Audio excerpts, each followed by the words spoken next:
Jeg maler, fordi at jeg har brug for noget afveksling. Det er lidt sådan en meditation for mig, eller noget afbræk.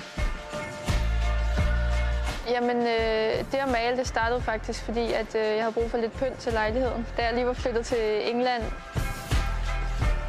tænkte jeg faktisk, at der manglede lidt farver i min lejlighed, og så tænkte jeg, hvorfor ikke selv male det? Lige at finde nogle flotte farver og blande det synes jeg, det gør mig glad at se på farver i mit hjem.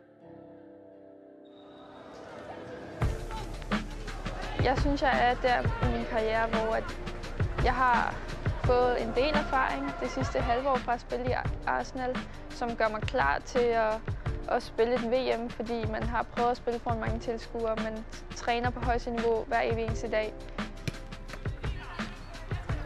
Først og fremmest handler det jo om at komme videre fra gruppen, og allerførste kamp mod Kina bliver helt sindssygt vigtig, og noget vi alle sammen ser rigtig meget frem til.